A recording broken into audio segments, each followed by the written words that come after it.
Hello, friends, and welcome back to Page Chewing Comics and Manga. This is Pick of the Week, issue number 57. So this week I am all alone. My co-host Mike is traveling this week, so it's just me doing a solo episode. So what I thought was, if Mike's gone, and I don't want to do a 10-minute episode with the 5 or 6 books I read, I decided to pick up every number one I could get my hands on. And I decided to keep reading the other series that I have been reading. So it's a mix of number ones and things I have been reading. So as you can imagine, I picked up some books that I just didn't enjoy. I had no idea what was happening. And I shouldn't be surprised, but I was, because I thought, my initial thought was that I'll pick up every book I can get my hands on, regardless of the issue, of the series, of whatever. But I thought, I'm going to be really lost, and I'll just complain for about an hour. So I decided the better route to take is to pick up a bunch of number ones. So that's what we're doing this week. So it's a bunch of number ones along with the other things I have been reading for a total of 16 books. So we're gonna get right into it. If you're new here, the Pick of the Week is a podcast series that Mike and I have been coming every Wednesday to talk about the books we read the previous week. And at the end of the episode, we both pick our favorite book of the week and discuss what we've read. And we're just getting back into comics. So we try to seek out number ones and new series, new arcs, new creative teams, places we can jump on. And we've started to realize, or at least I have, that I'm not a big fan of capes and cowls. Which, because all the continuity, it's hard to get into some of these books without knowing what's been happening or what happened years ago. So I apologize in advance for the complaining I'm about to do. But, that's what we do here. We just giving you my honest opinion. Thank you for listening. We'll get right into it. The first book I read was Batman: The Long Halloween, The Last Halloween. Now, I haven't read Long Halloween. I know. It's one of those arcs you just have to read. It's on my shelf. I just haven't gotten to it yet. So I was fine with the story. I thought the story was fine. I was fine with the story. The setup is okay. The thing that bothered me the most was the artwork. It just, in one panel, one character will look a certain way physically, and another panel, the same character will have a different build, will look differently. You can't really recognize them. So it's inconsistent. And the art style I wasn't a really big fan of. I like more detailed art, bold lines, really crisp. And it just didn't catch me. The art, I just couldn't get into. The setup is all right, but I don't know why I've been, whenever there's Robin around and Batman has Robin by his side, I just wonder, why do you have a child as a sidekick? I know that's silly to think about that now, like 100 years later.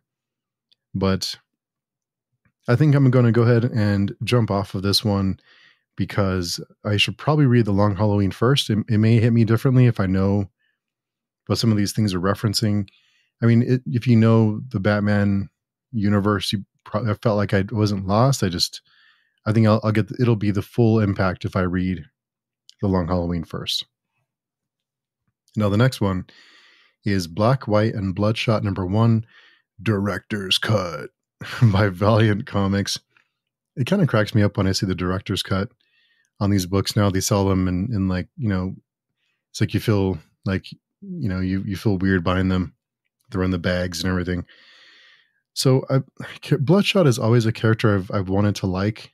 I want to get into him. He feels like a different version of the Punisher, kind of like this, superhuman version of the Punisher. He looks cool. I mean, he does the colors. And I have to admit, there seems to be a trend of these books using the art is black and white with blood red accents. And I've seen a few books do this recently. And I have to admit, I think it looks pretty cool. I think the novelty isn't lost on me just yet. So I kind of like it. I like the art. I like the style. Now, the art, there's a few different stories. This is an anthology series featuring Bloodshot, and I'm not sure it's the best character to feature in an anthology series. It feels like these anthology series are already hard to kind of get traction, and I don't know that focusing on one character like this is the best choice. Regardless, they were pretty forgettable. All of them were. And yeah, I just, not something I'll buy again. The artwork and the different stories was very different, which is good, I guess, in an anthology. You want a different kind of feeling to each one and make them distinctive and make them stand out. But for me, it just didn't work. So unfortunately, I'll have to bow out of this one. The next one I want to talk about is Convert number 2. This is by Image Comics. And after the first issue, I really liked the setup. It was a team of researchers is on this distant planet, and I think there are 4 or 5 of them. All of them but one die. We don't really know why. And the sole survivor is really unprepared, struggling to stay alive, trying to traverse this distant planet he knows nothing about, and trying to manage to stay alive as long as he can. At the end of the first issue, he is found by the native species on the planet. And I thought it would go a different direction, but in issue 2, it doesn't go the direction I thought, which is a good thing. And I do kind of like where they're taking it, because it doesn't feel like everything is as it seems. There are some things happening that they seem to be befriending him, but I don't know what exactly is happening. There seems to be some traditions or some kind of ritual that's happening that I don't think our main character knows what exactly was happening, and we don't know either.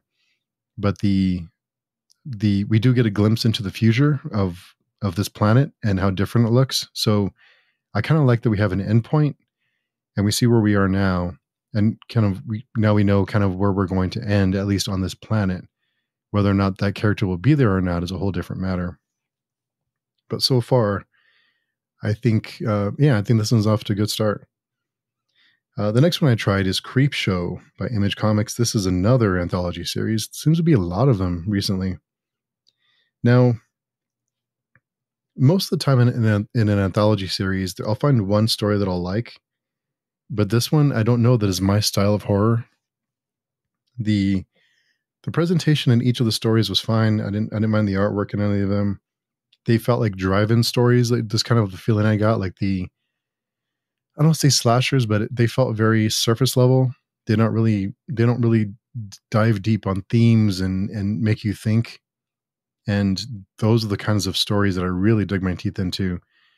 These felt very surface level. I couldn't really dig my teeth into any of them, and all of them, I forgot pretty much everything about them already. So unfortunately, not something I will buy again. The next one I picked up is a series that I have been reading. This is Damaged People 2. This is by Alien Books. Now, I really enjoyed the first issue, and I wasn't disappointed with the second.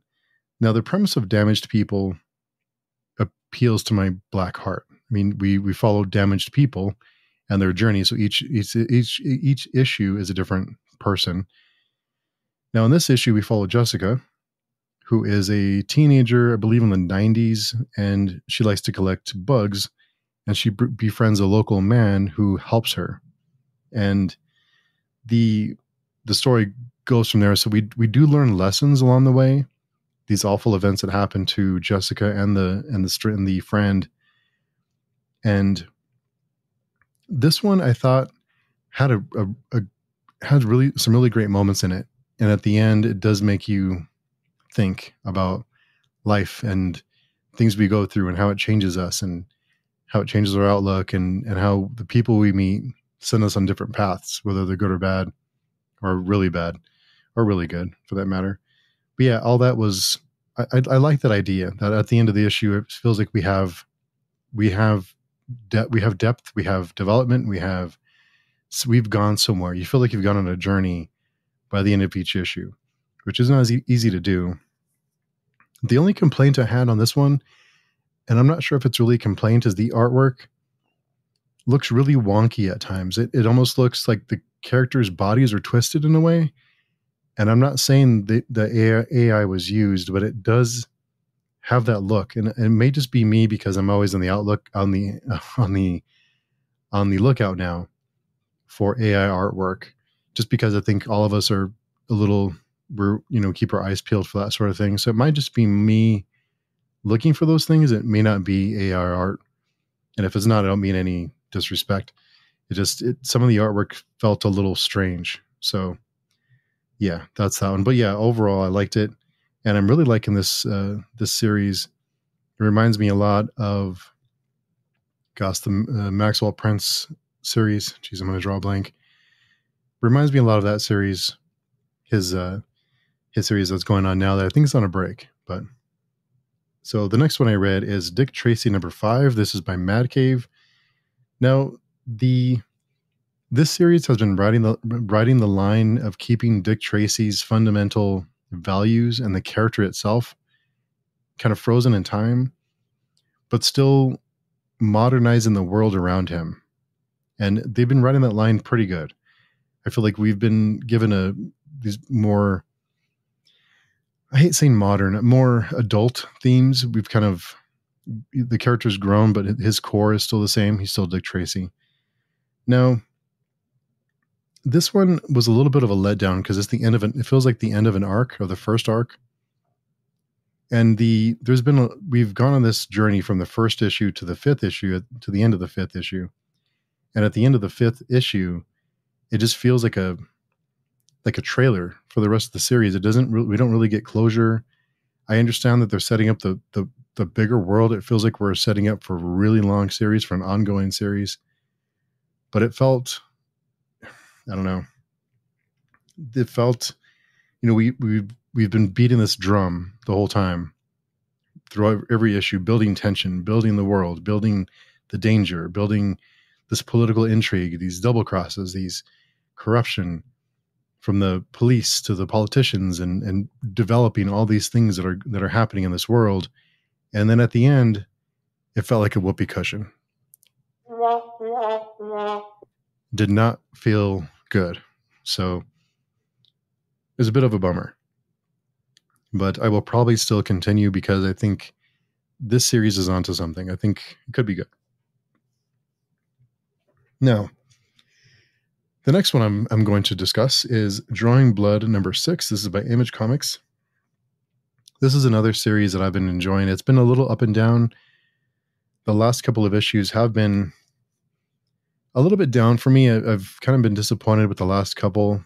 I think with this story that we're hearing someone's experiences. We're hearing someone's story. And sometimes it feels very close to reality. It feels very rooted in reality. It feels like these things could happen. And there's other times when it feels like they're sensationalized a little bit, or they're exaggerated, which I guess is fine. You can't tell a story straight because it may not be as interesting for a reader if it's just the straight story. So you have to change some things to make the story a little bit more tantalizing or more exciting. So I get that. But sometimes it feels very grounded, and then sometimes it feels silly. And I don't know that it's really hasn't found that balance yet of being silly and poking fun and also being very serious. But in this one, I felt like this was another up issue because overall, by the end, I did feel like we are getting, like I said, more development. The character's growing, the character's evolving. He still can't get out of his own way, but we're moving along. So I did think that overall this was a good issue, and I will continue with this one as well. The next one I picked up, I'm not sure, if not for this week, I would have never picked this up. This is Lobo Cancellation Special #1. It's by DC Comics. This is basically a long issue of Lobo, being ridiculous, saying ridiculous things, and just doing ridiculous things, and lots of ridiculousness. Not my cup of tea. I can see some readers really enjoying this if they like Lobo, are really bombastic and out there kind of, wild stories. I think they might like. Did have some moments of humor, and yeah, I think it was okay. Not something I would continue, and I definitely don't think Lobo's for me. If this is the Lobo that we're going to get an ongoing, if he is getting an ongoing. All right, so the next one is One for Sorrow, #1, Ashcan. This is by Distillery. Now, I had to look up what Ashcan meant because I wasn't sure what it meant, and this book is fairly short.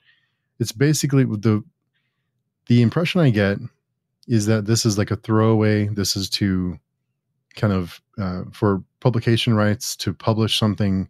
That's the kind of the definition that I had from Google. What I gather from this is that Ashcan in this sense is kind of like a trailer, like a preview, like a taste of what's to come. So in this one, I did really enjoy the world, the setting. It's based in the early 1900s. I think it is based in 1900. So we get like this gas lamp, Jack the Ripper sort of feel, and we follow a woman and a man who are running this con, who may not be a con. And these seances, they're charging people to do these seances and contacting people that, listening to spirits and listening to the dead and contacting dead loved ones and things like that. So I think it's a con, but there's some signs pointing out that maybe it's not. There may be something else happening here. Overall, I did like it. I thought the art was fine. And there is another story of a man in like a plague mask, and there are some supernatural things happening there. So there is supernatural elements to it. I'm just not sure how it all ties in just yet. But overall, I liked the setup. So something I'll definitely be checking out when it's when the first issue or when the issues start releasing. And anything from Distillery, I'll check out. I think they're taking lots of chances, and it kind of reminds me of like an A24 type of thing, where they're trying to do things that are different and kind of doing off the wall things. I'm a fan of that for sure. The next one is Revelation #1. This is by Mad Cave Studios. Now, one of my pet peeves is when when in a movie or a book, when there's a really high intensity, just really suspenseful moment, and someone makes a joke. Someone makes a stupid joke, tries to throw in a one-liner that's supposed to, I guess, lighten the mood in some way or be funny. And for me, it just completely kills the tension. It completely kills all the build-up to this moment when somebody just makes a dumb joke. And that happens several times in this one, and it just killed the suspense, killed the tension for me. It's annoying. I know some people like it, but it's just not something I'm a fan of. It just not a fan. So in this one, we get the setup on this one is there's these two young women, two kids, two girls who are twins, and they are separated at birth, or not at birth, but when they're young, they ended up getting separated. One of them goes off to work for this secret society as an assassin, going around the world and killing people for various reasons. We start to dig into we come to find out that someone had hacked, gotten information about the secret society and more about the inner workings of it. And we make some discoveries, and we find out that things aren't exactly what we thought they were. So we do get a twist at the end. Other than that, it is very run by the numbers. There's not a whole lot of, not a whole lot of new things happening, unfortunately. And yeah, it seems a little, it kind of fell flat for me. So unfortunately, not something I will be continuing on. It feels all very familiar and not in a good way. All right. The next one is Stand Still #2. This is by Image Comics. So the setup for this one is that there's a device that allows its user to freeze time. Everything around them freezes, but they are able to move around and still function, which is pretty neat. I think, what would you do with that kind of power? If you're listening to this in the comments, or send us a message, let me know what you would do with this kind of device, because you can have a lot of fun with it. could do lots of crazy things with that kind of power. Now, the people who created the device come to realize that it's been stolen, and panic sets in that the device is missing. So the race is on to replicate the device to battle whoever has it, because the person who has it is basically unstoppable. There's not a whole lot you can do. So if someone steals this kind of device, I don't think they would want people to know that much about it or be able to create another one to stop him. So if I was someone who made that device, I'd be a little bit worried, and they are. So the man who stole it is called Riker, and we know his name, and he is in possession of the device. He continues to go and cause more mayhem. Is he working for someone? Has he gone rogue? Is he just having fun? What's going on? Is there something else happening, or is he just working on his own? We don't really know yet who stole the device. It may not have been him. Does he have a plan? Does he not have a plan? We don't know. But I do like this book. I do like the art. I think it's off to a great start. So a big fan of this one. Now the next one is Magic of the Fifth Order #1. This is by Dark Horse Studios. Now this one is, I saw Mark Millar's name on this one, and I thought, okay, I have to check it out, because Mark Millar is one of those authors that even when I don't really enjoy something, it still has its moments of, okay, that was pretty good. You know what I mean? It still has those moments even when I don't completely enjoy it. So in this one, a woman is playing in a playground with her young son. The stranger walks up with his eyes closed, with a hood on, and beats her with a bat, takes her son, and that's the first few pages of the book. And things get a lot weirder from there. We get into the occult, magic spells, magic, demons. It runs the gamut of a lot of different things. And I think that that's another one that's off to just a great start. I think we start to dig in. There's some characters that are being introduced. We get just enough information on them to make you want to go back to revisit them, to learn more about them. And yeah, all of it is the setup is really, really great. So I really like this one. I thought it was really good start. Not easy to do, to make a #1 that really catches you, but this one did it. Now, the next one that I picked up, if not for this week, I would have never picked this one up. This is Daredevil Venom War #1. It's by Marvel Comics. And so a dead or not dead Elektra and Daredevil fight a bunch of symbiotes for about 30 plus pages. Why? I don't know. I don't know why. I don't really know what's happening. I'm sure it's a tie-in to a bigger event that is tied in with another 20 books that I won't read. So I have no idea what's happening here. Again, this one, the art was inconsistent. There were some panels that was really detailed, and others that it just felt unfinished. And overall, I just had no idea what was going on. There's really not an explanation. It feels like a one-off. We don't really get a whole lot. Elektra has some inner dialogue that was kind of interesting, I guess. But overall, I just, again, I'm not really invested in these characters enough to just jump into something like this and not know what the background. So I know what some of you are saying is like, why did you bother reading it if you don't know? But I just wanted to give it a shot. I'm just trying it out. But unfortunately, not for me. Okay, so the next one is Violator #1. This is by Image Comics. Now, if you've listened to the show, you've heard me complain about too many Spawn books. Why are there so many Spawn books? The character's been running thin. Now, I'm going to sound like a hypocrite because I thought a Violator origin story is pretty cool. I think it's a good idea. It's 4 issues long. So it's a character that has always been eye-catching. Even back in the 90s when it was introduced, it's a cool character. It's a neat-looking character. It definitely catches your attention. So getting a background on it, I think, is a pretty good idea. I think it's a fun character to play with. Now, you can probably guess that it's tied into biblical stories. The background on Violator is tied into some biblical stories, and I like it's not exactly the most original idea ever.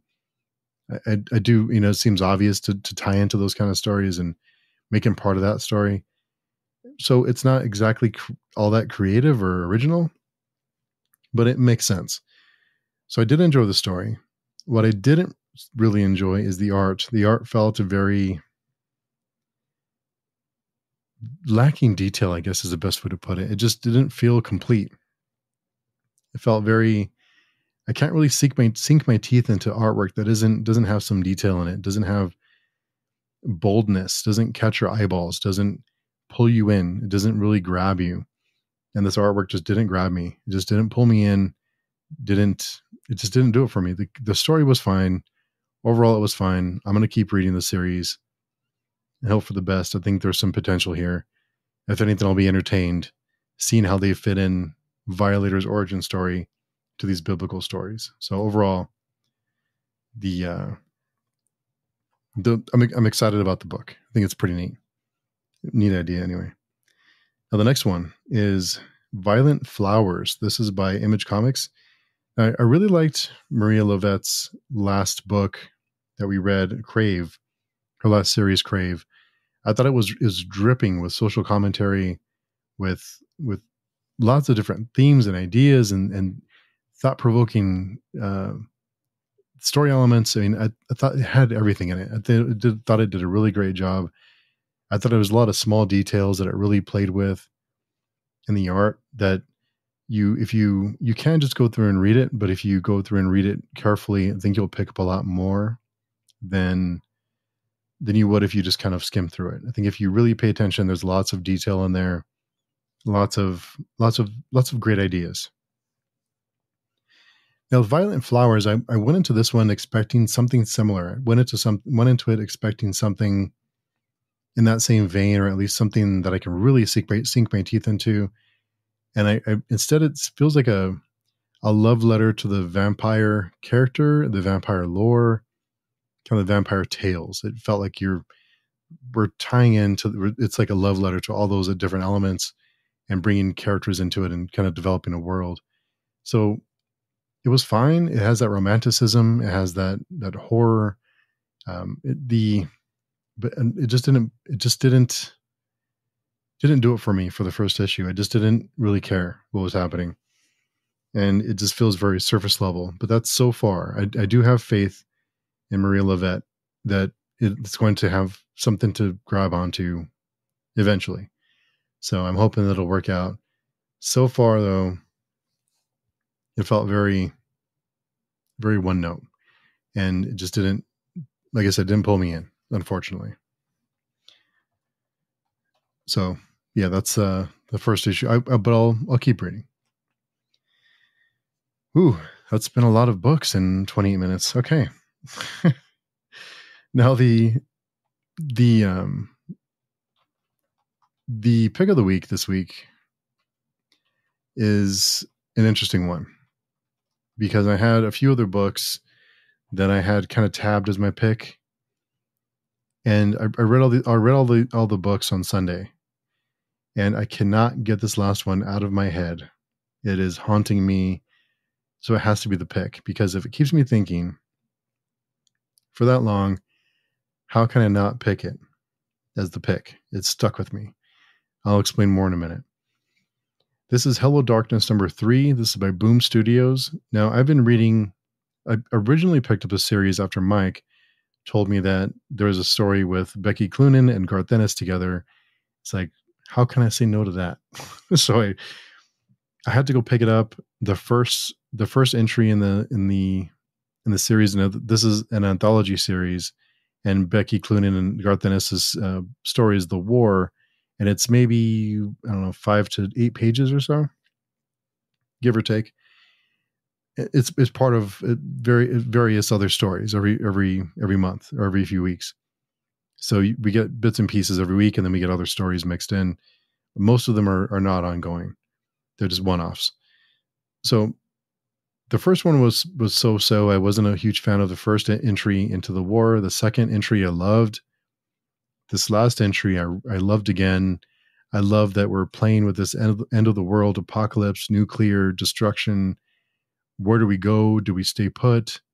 If shit really hits the fan, and war is about to, and the missiles are about to be fired. Where do we go?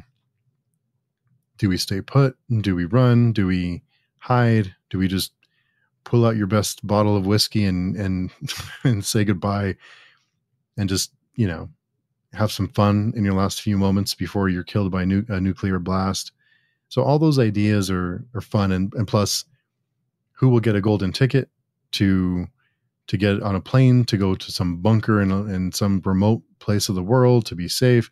I mean, there's all these different things happening, and I think they are balancing all those different ideas just wonderfully. I really love this end of the world setup. I love kind of setting up these characters and then seeing how they all react differently and how they all have different goals. Now, that's not the reason. Now, the war is not the reason I picked this for my pick of the week. It is not the reason. So the reason I picked it is because of another story. It's called Mukbang. I'm probably mispronouncing that. Now, it's a story about competitive eating on YouTube, and it's called WeTube in the story because it is you can't use YouTube probably because copyright or whatever. But it's definitely commentary on YouTube and social media and the idea of this all these different competitive eating people, and it doesn't have to be just competitive eating. It can be various other niches. It could be anything, but just the lengths people will go on social media for attention and for likes and to be the best, to be the most viewed, to be most liked, to do all these different things. And this is from someone who's sitting here on a microphone in a room by myself, talking to a microphone about comic books. So, I mean, I'm not going to point any fingers. I'm just saying it's good commentary. So we'll leave it at that. Anyway. And I love beard meets food as much as the next guy. So I'm guilty too of consuming this kind of content. I like seeing someone stuff a bunch of food down their mouth. So anyway, the story is about two kids who have their own channels, who are competing with each other. What starts off as a friendly competition very rapidly turns very, very dark. To give you an idea, and I won't spoil the story for you, to give you an idea, it starts off with them eating their own hair and nails. Then it goes to them eating their own fingers, cutting off their own fingers and eating them on camera for content. That's where it starts. Okay, that's where it starts, and it goes from there. That's just the beginning. So if you think I spoiled it for you, I didn't. That's just the beginning. This story goes places that I did not think it would go. Did not think it would go to these places, but I am scarred. I am scarred by some of the events in this story. It really got to me, and things don't get to me like that very often. But there is some shit burned in my brain now that I cannot scrub out, that is stuck there, that is just, it's one of those stories that just gets his claws into you, and it just sticks with you. And I've been thinking about it for days now. It really messed with me. It really did. And it doesn't happen very often. I can read and watch some really dark stuff and it not affect me. It's very, very rare that something bothers me this much. This one got to me. But I will say, if you have a weak stomach, if what I described is what they're doing to compete with each other, if that makes your stomach turn, do not read the story. Steer clear. But if you're like me, who can handle most stuff, and it sounds interesting, and you like this kind of depravity, then check it out, because I think it's worth a read, and it'll keep you thinking about it. I'll say that. Okay, that was my 16 books this week. I thought it'd take me about an hour. only took me a little over half an hour.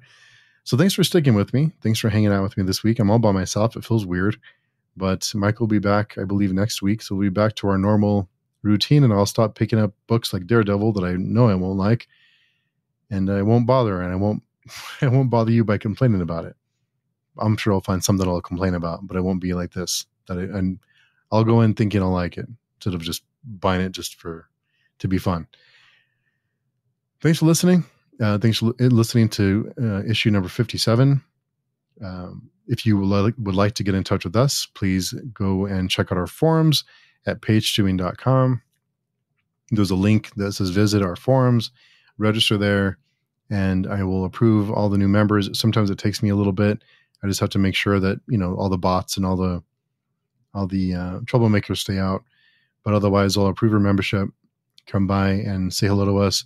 We're also looking for bloggers. So if you'd like to blog about comics you're reading or books you're reading or movies you're watching, contact me there on the forum. Ask me about being part of our WordPress team. We're just looking for anyone as often as you would like to make some blog posts just for fun, no pressure. So until next time, we will talk to everyone very soon. I hope you're having a fantastic week. Hope you're enjoying your comics. Come by the forum and come and tell us about the comics you're reading and what your pick of the week was. We'd love to hear about it. We will talk to everyone very, very soon.